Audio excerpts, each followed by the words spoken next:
안녕하세요. 중국과 함께 사는 길을 평생 연구하는 한중 다문화 가정의 차코페페입니다. 한국이 지금 중국 부동산 걱정할 때인가 라는 주제를 가지고요. 두 번째 이야기를 한번 나눠보도록 하겠습니다. 자, 먼저 제가 가장 먼저 한번 말씀드리고 싶은 거는요. 그간 중국의 개혁개방 이후 한 40년 정도 지금 시간이 지났습니다. 이 시간 동안 중국 경제 발전 모델의 핵심이 도시화에 있었다. 이 부분을 꼭 말씀드리고 싶어요. 이 도시화 과정에서 부동산이라는 것이 핵심 역할을 했던 것은 사실입니다. 그리고 그 과정에서 장점도 있었고 단점도 있었다. 이렇게 보는 것이 가장 객관적일 것 같습니다. 중국 정부 입장에서는요, 이 부동산 쪽으로 과도한 자금이 몰리는 것을 방지해야 될 필요가 있었습니다. 그렇기 때문에 2016년, 2017년을 거치면서 중국 정부가 이 시장으로 돈이 더 못 들어가게 하자라고 해서 돈이 들어가기 어렵게 만들어 놓은 겁니다. 자, 이 과정에서 많은 변화가 발생을 했던 거고요. 그 결과 그간 중국 부동산 시장에서 가장 중요한 역할을 해왔다고 할 수 있는 개발상들, 이 디벨로퍼들이 있죠. 이 개발상들의 힘이 굉장히 약화가 되는 시점입니다. 그리고 일부 업체들은 재무 위기설까지 대두가 되고 있는 그런 상황이 현재이다. 자, 그런데요, 중국 정부가 그간에는 이 도시화를 통해서 GDP를 갖다가 확장을 하는 이런 형태의 경제 전략을 써왔었거든요. 이 전략이 좋은 점도 있고 나쁜 점도 있다고 그랬었잖아요. 이 도시화 전략이라는 거는 뭐냐면, 예를 들면 이제 우리나라를 한번 예를 들어 볼게요. 우리나라는 제가 예를 들어서 농촌에서 태어난 그 젊은 사람인데, 제가 1년 내내 열심히 일을 해봤자 제가 1년에 버는 돈이 한국 돈으로 한 500원 버는 거예요, 옛날에. 그런데 어디 뭐 공장이 생겼다고 해서 거기 갔던 친구가 돈을 벌어오는데 1년에 막 2,000원씩 벌어오는 거예요. 자, 그러면은 제가 눈이 돌아가겠습니까? 안 돌아가겠습니까? 자, 그런 식으로 해서 더 많은 부가가치를 갖다가 창출하는 쪽으로 사람들이 몰리는 거죠. 뭐 그쪽으로 인구가 갑니다. 자, 인구가 가면서 거기서 사람이 많이 사니까 다양한 주택 수요도 생기고, 그 다음에 상품 구매에 대한 수요도 생기는 거고, 교통에 대한 수요도 생기는 거고, 또 다시 사람들이 많으니까 거기서 또 기업이 하나가 생겨나는 거고. 자, 이런 방식이 어떻게 보면 우리가 봤을 때 굉장히 자연스러운 그런 도시화의 과정일 것 같아요. 근데 중국은 그렇게 했던 게 아닙니다. 중국은 어떻게 했냐면 도시를 먼저 지어 놓습니다. 이 도시에서는 뭘 만들 것이니까 요런 쪽으로 갔다가 회사도 만들어 놓습니다. 집도 미리 지어 놓습니다. 그래서 사람들 보고 야 와라, 그러면 이제 와가지고 거기서 부가가치가 형성이 되는 거예요. 근데 이거를 잘하는 도시들은 빨리 올라가고 조금 못한 도시들은 덜 올라가고, 이런 차이가 있었던 겁니다. 자, 그러니까 일반적으로 우리가 생각하는 도시화하고 많이 다른 중국식 도시화라고 할 수가 있는 거죠. 근데 이런 도시화에서 부동산이 중요한 역할을 했었고, 그런데 그러한 도시화 전체가 장단점이 모두 있더라. 요런 판단을 했던 겁니다. 그리고 단점이 조금 심하다라고 봤다는 거예요. 자, 그렇기 때문에 지금 중국 정부는 이제 이런 도시화보다는 좀 다른 모델로 갖다가 우리가 경제를 성장을 해보자 라는 것을 끊임없이 추진을 해오고 있습니다. 자, 그런데 문제는 뭐냐? 이론적으로는 그런 것이 가능한데 실제로 이런 도시화, 부동산 중심의 도시화를 중심으로 하는 이런 경제 모델을 대체할 만한 다른 게 못 올라오는 겁니다. 자, 요게 첫 번째 문제가 하나가 있습니다. 또 다른 문제 하나는 뭐냐면요. 자, 제가 이렇게 한번 질문을 던져볼게요. 만약에 중국이 이런 도시화 과정을 버려버리고 완전히 다른 형태의 어떤 그 경제 구조를 갖다 확립을 하면서 이제 그것이 주요 동력이 돼서 중국 경제가 성장을 한다고 가정을 해볼게요. 자, 그러면 중국에서 부동산 시장이 사라질까요? 부동산이 완전히 없어져 버릴까요? 그렇지 않습니다, 여러분. 그렇지 않습니다. 유럽은 선진국이 돼서도 부동산 가격은 계속 그 계단 형태로 해가지고 상승을 해왔습니다. 자, 무슨 말이냐? 부동산은 부동산 자체의 시장의 메커니즘과 생태계를 가지고 올라가는 겁니다. 그리고 경제 모델은 경제 모델대로 또 가는 거다. 이게 이제 저는 이런 관점으로 보고 있는 거죠. 자, 그러면 두 번째로 중국의 도시화 과정에 대해서 조금 알아보겠습니다. 그 내용이 뭐냐? 중국은요, 도시와 도시 간의 경쟁, 도시군 간의 경쟁을 통해서 발전을 해오는 그런 발전 모델을 가져왔던 겁니다. 이게 우리나라하고 완전히 다릅니다. 우리나라는요, 도시와 도시의 경쟁이 없습니다. 우리나라는 서울 한 개의 도시를 중심으로 전국에 발전을 했습니다. 자, 그렇기 때문에 우리도 장점이 있고 단점이 있는 거죠. 자, 여기까지는 제가 봤을 때 굉장히 상식적인 얘기라 다들 이해가 되실 것 같아요. 자, 중국이라는 이 거대한 이 나라가 경제 발전을 해오다 보니까 한두 개 도시로는 안 되는 거예요. 그러다 보니까 도시와 도시들이 계속 곳곳에서 발전을 해오는데, 이러한 도시들 하나하나가 더 서울이다, 이렇게 보시면 됩니다. 자, 그런데 이 거대한 경제권을 갖다가 형성해오는 과정에서 세계 경제의 서플라이 체인이 있잖아요. 그 안에서 각각 자기 포지션들이 있는 겁니다. 그러면 그 포지션을 중심으로 해서 유사한 포지션을 맡는 도시들이 하나의 집단을 이룹니다. 자, 이것을 우리가 경제권이라고도 하고요, 도시군이라고도 하고요, 영어권에서는 메가 리전이라는 말을 쓰기도 하더라고요. 자, 이런 식으로 집합제가 형성이 돼 있는 거죠. 예를 들면 북경 중심의 찡진지라는 그런 경제권이 있고요, 상하이 중심의 장산저, 장강삼각주란 뜻이죠. 그 다음에 그 광저우와 심천을 중심으로 하는 쭈산저, 이런 것도 대표적인 산업군, 도시군이라고 할 수가 있겠습니다. 자, 그래서 전국적으로는 이미 한 4개에서 5개 정도의 굉장히 거대한 이런 도시군들이 형성이 되어 있는데요, 이 안에서 각각의 도시들은 자기가 맡는 역할이 있습니다. 하다못해 나는 베드타운으로 역할을 하겠다라는 도시도 그 중에 있는 거예요. 자, 그리고 이러한 도시 간의 이동을 편리하게 해주는 것이 고속철입니다. 고속철이라는 게 우리나라에서는 서울에서 부산 갈 때 멀리 갈 때 타는 거다, 이렇게 생각하시잖아요. 중국에서는 출퇴근용으로 씁니다, 고속철을요. 자, 그러니까 이런 개념이 조금 다른 거고요.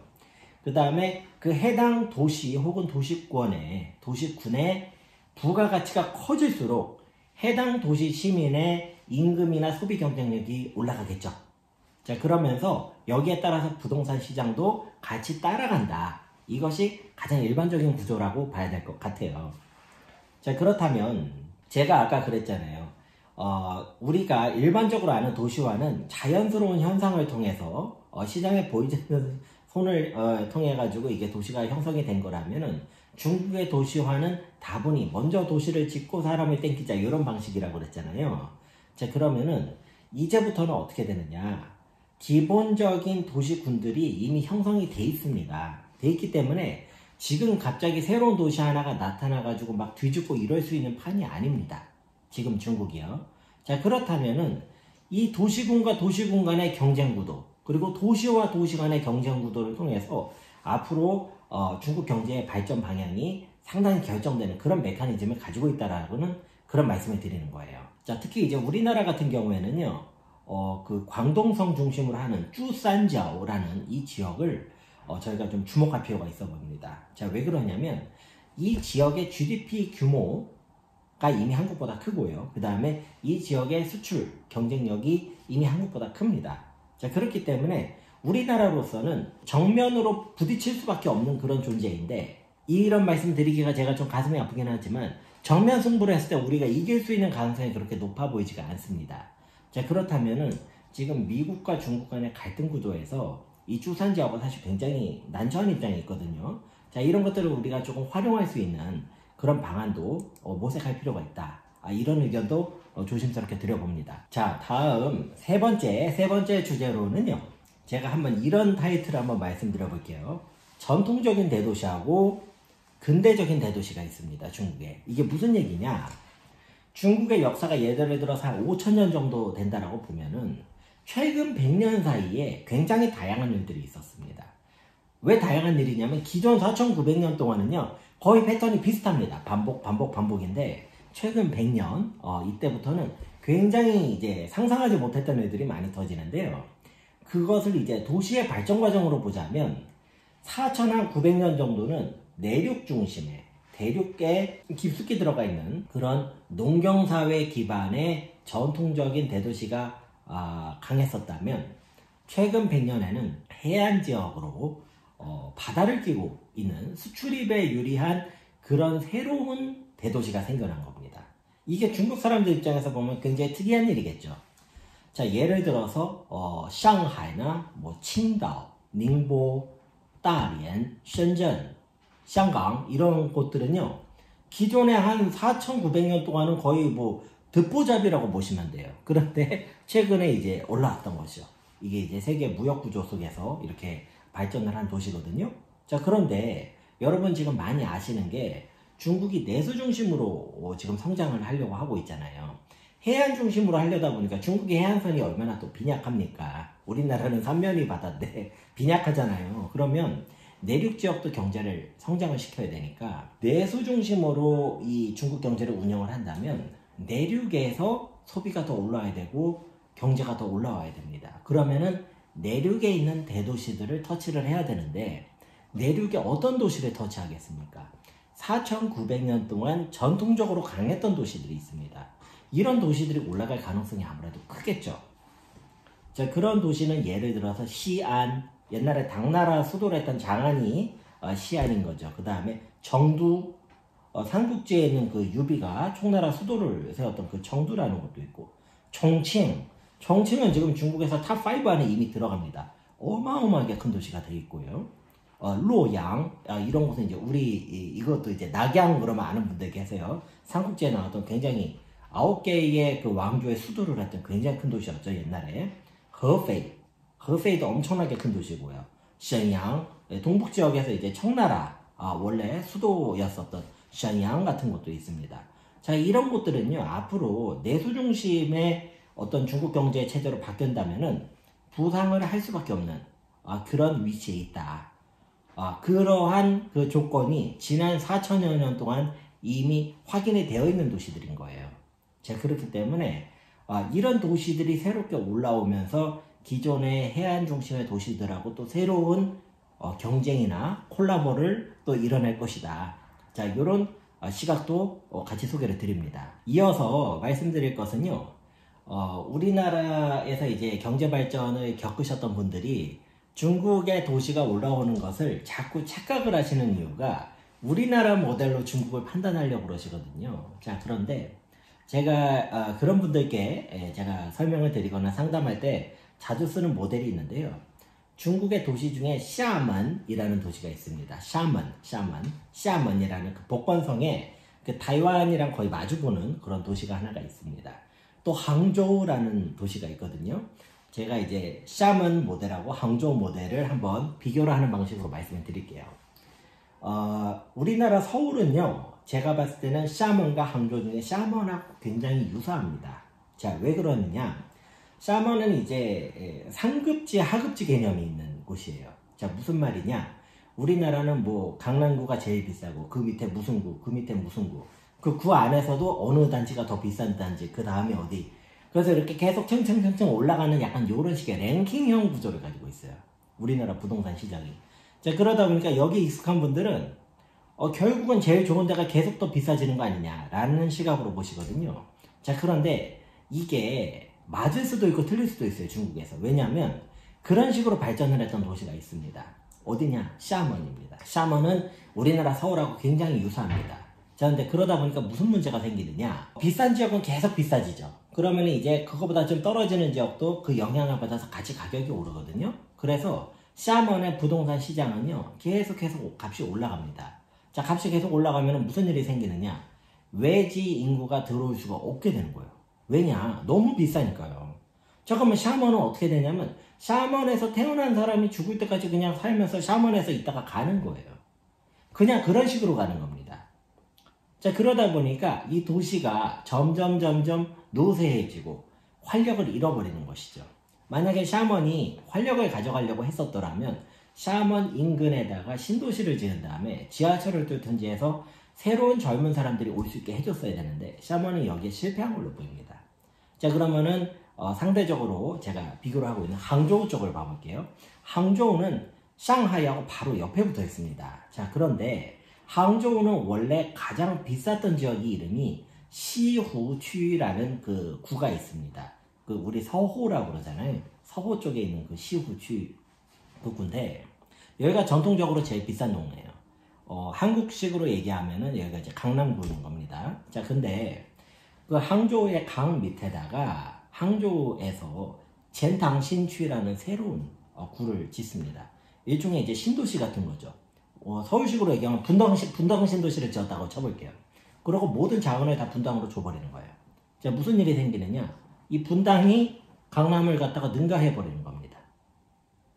자, 그러니까 상급지 개념이 부서져 버리는 거예요. 계속해가지고 새로운 경쟁 구도를 갖다 만드는 거예요. 자, 그러다 보니까 샤머니 인구가 600에서 700만 명에서 정체가 되어 있는 순간에 항저우는 지금 인구가 1200, 1300만 명까지 올라가 버립니다. 왜? 사람들이 계속 들어오는 거죠. 자, 이런 식으로 중국은요, 각지에서 도시마다 발전하는 모델들이 조금씩 다른데요. 이것들을 갖다가 다 확인을 해보는 거예요. 그리고 정리를 해보는 겁니다. 그래서 어떤 모델이 제일 좋은가를 판단을 하고 있는 겁니다. 네, 이 샤먼이 원래는 그 복건성 후젠성에서 가장 잘 사는 도시였어요. 그런데 후젠성에서도 샤먼 모델로는 전체적으로 균형 발전하기가 어렵다라고 해서 지금은 샤먼이 1등이 아니고 3등까지 내려갔습니다. 자, 그러니까 이런 식의 모델은 문제가 있다라고 판단을 한 건데 우리나라는 지금 서울 중심으로 발전한 거를 바꿀 방법이 없습니다. 자, 그런 부분들도 균형 발전이나 경쟁을 통한 지속 성장의 메커니즘을 가져가는 측면에서도 우리나라가 굉장히 지금 불리한 측면들이 있습니다. 그렇기 때문에 이제 중국 부동산을 걱정할 때가 아니다. 이런 말씀을 드리는 거고요. 자, 제가 마지막으로 제가 한번 이런 비유를 한번 들어볼게요. 애벌레가 번데기가 되면은 애벌레가 죽는 게 아니에요. 애벌레가 번데기가 되면 이제 나비가 되려고 준비를 하는 겁니다. 자, 무슨 말이냐면 중국 부동산이라는 것이요, 새로운 시대의 흐름에 맞춰가지고 조금씩 탈바꿈을 하고 있다는 걸 우리가 봐야 됩니다. 근데 그 과정에서 문제가 전혀 없는 건 당연히 아니죠. 하지만 이 사람들도 대책을 세워놓고 있고 나름대로 장기적인 방향성을 가지고 가는 겁니다. 이제 이거를 완전히 무시하면 안 돼요. 중간에 몇 가지 문제가 있다고 해서 이것이 전부 다 문제가 있다라고 보는 시각은 제가 봤을 때는 굉장히 좀 균형을 잃은 시각이죠. 지금까지 개혁개방 이후 중국의 도시화 과정을 하나의 애벌레라고 본다면 지금부터는 중국은 번데기로 돌입을 하고 있다. 저는 좀 이렇게 해석을 할 수도 있을 것 같습니다. 이 번데기라는 게 무턱대고 번데기가 아니고 이미 수립된 장기적인 계획이 있고 지난 40년간 수십 개로 분류가 된 도시별 발전 모델을 가지고 있는 상황입니다. 자, 그렇기 때문에 이 도시를 갖다가 앞으로 어떻게 운영할지에 대해서는 굉장히 많은 데이터가 준비가 되어 있습니다. 또한 일본, 유럽, 미국을 중심으로 이미 세계적인 대도시들에 대해서도 연구가 굉장히 깊은 수준으로 진행이 되어 있습니다. 우리나라는 제가 알기로는 미국의 뉴욕이 이렇게 발전했으니 우리도 이렇게 해보자 라는 식의 연구는 거의 들어본 적이 없거든요. 자, 그렇기 때문에 저희가 조금 그렇게 균형적으로 시각을 가질 필요가 있겠고요. 제가 마지막으로 말씀드릴 거는 중국 정부가 이제는 이제 공동부유를 실시할 것이다. 그래서 부자들의 부를 다 때려잡고 막 돈을 뺏어서 돈 없는 사람한테 나눠줄 것이다 라는 시각으로 지금 보시는 분들도 일부 계세요. 그런데 동서고금을 막론하고 가진 것을 빼앗아 가지고 뭐가 유지가 되는 정권이나 나라는 없습니다. 만약에 여러분도 알고 저도 알고 있는 이런 당연한 사실을 만약에 중국 정부 혹은 당국 이 책임자들이 모르고 있다면 그것이 더욱 놀라운 일이다. 그런 말씀을 드리면서 영상 마치도록 하겠습니다. 네, 항상 시청을 해주셔서 대단히 감사하고요. 계속해서 노력하는 차코페페가 되겠습니다. 감사합니다.